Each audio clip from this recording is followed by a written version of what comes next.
Close your eyes and imagine a mat being shaken, the soft scrape of a wooden step, a quiet greeting at the threshold. What does a doorway remember when feet cross it every day? What stories linger in the worn grain of a sill? Today we listen at those narrow lines between inside and outside, those thresholds that hold rituals, welcome, protection, and memory. I can almost hear it, the tiny scuffs, the precise pattern a family leaves behind. The threshold keeps score in ways we rarely name, and that score tells us about care, migration, and belonging. Welcome to Ancient Echoes, where we explore Cambodia's living past. I'm Samnang Bradley, and joining me is Rachana Soul. Today, I'll guide you through an hour, close listening, careful ethics, and small stories, tracing entrances from craft to ceremony to diaspora translations. Before we begin, a promise. We'll keep consent at the center. If you photograph or record a doorway, first ask. We'll show phrases and practical steps later. Yes, this is important. We want you to be curious and learn, but always with permission and respect. Take the time to ask, and when you share, think about who owns the story. Segment 1. A quick primer. Not all thresholds look alike. Some are raised wooden sills, glossy from decades of feet. Others are compacted earthen steps, smoothed by sandals.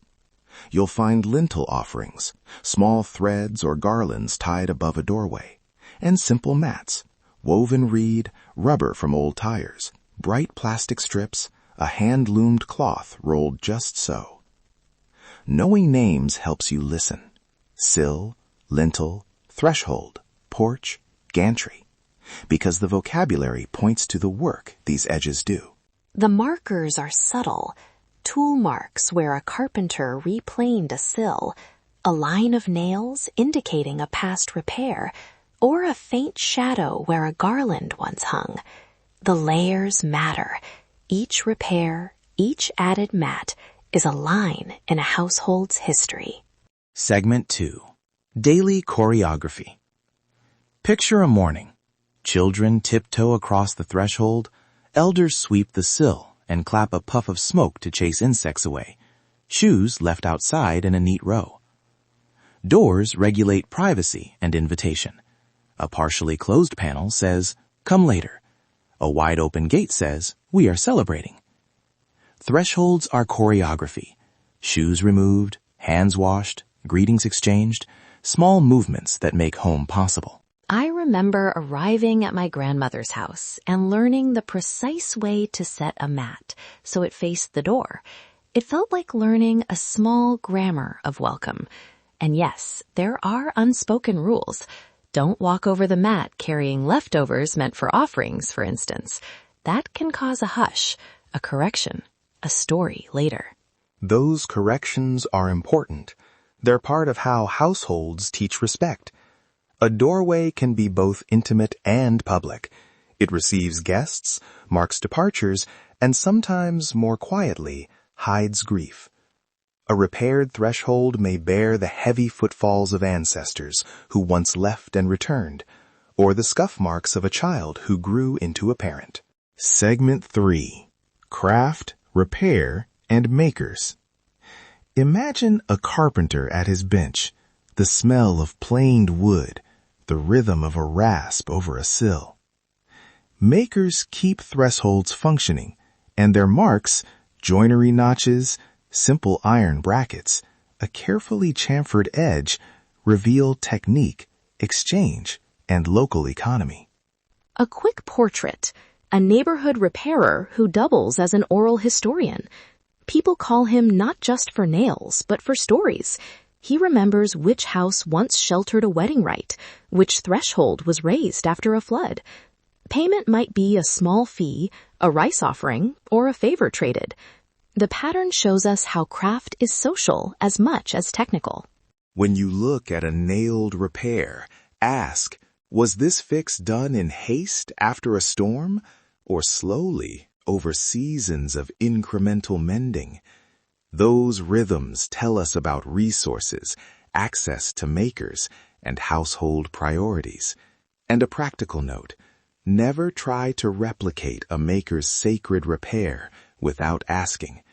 Some elements, protective knots or blessed threads, aren't mere decoration. They are cultural acts.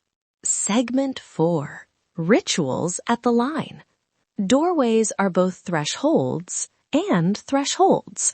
Families tie threads, some dyed red, some white, over lintels to invite protection. At weddings, elders step across a threshold with a blessing. During house raising, a finger of rice or a bit of water may mark the new sill. These are not just gestures. They are boundary-making rituals that mark transitions.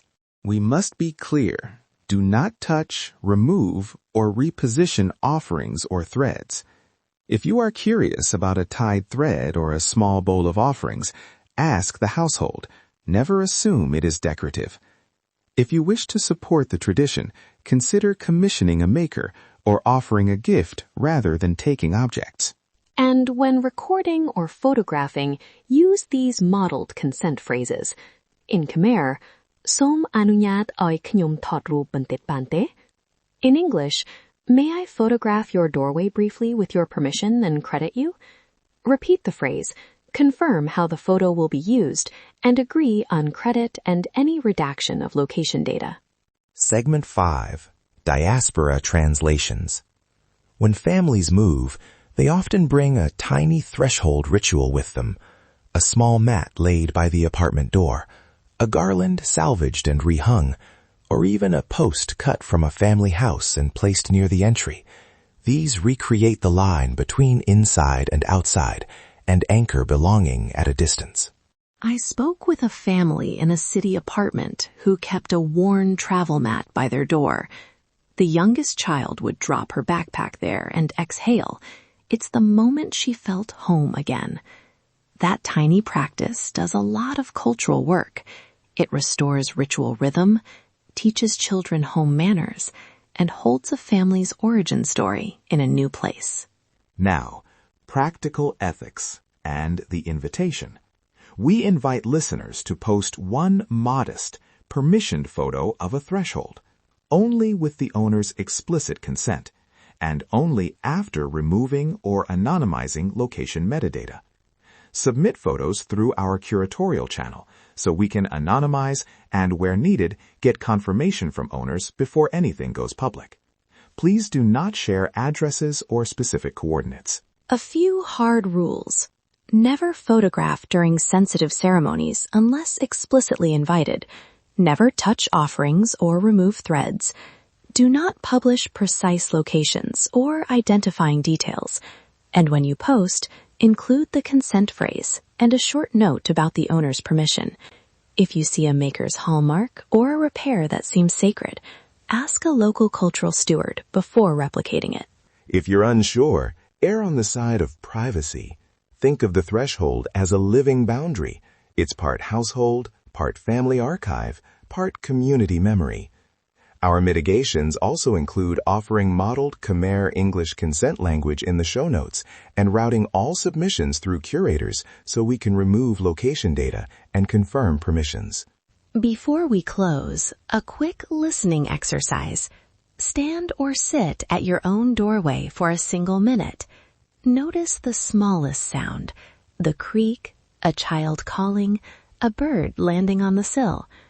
What does that moment tell you about who belongs, who passes through, and what care looks like in that home? Conclusion. Thresholds teach us about hospitality, protection, and movement. They are humble archives of repair and ritual, and in migration, they become portable practices that rebuild belonging. We hope this hour has tuned your ear to the quiet work of doorways and given you tools to engage ethically. Thank you for listening with care. If you share an image, remember, obtain consent, anonymize location data, and route it through our curators. Small acts of respect keep these stories alive without putting households at risk. We'll close with our signature line, "Let's unlock the echoes of history together." Subscribe to Ancient Echoes for more journeys into Cambodia's living heritage.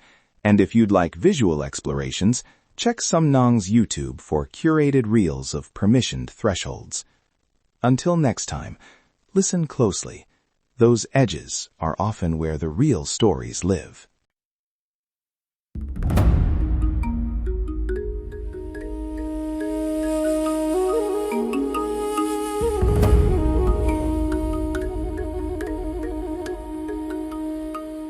In the quiet of night, I whispered my plea, holding her close, hoping for her decree.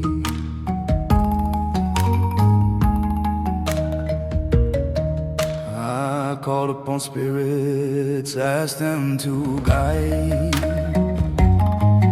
to take her heart and lead her by my side. So I drew her near, traced her brow so fair, my sight is way.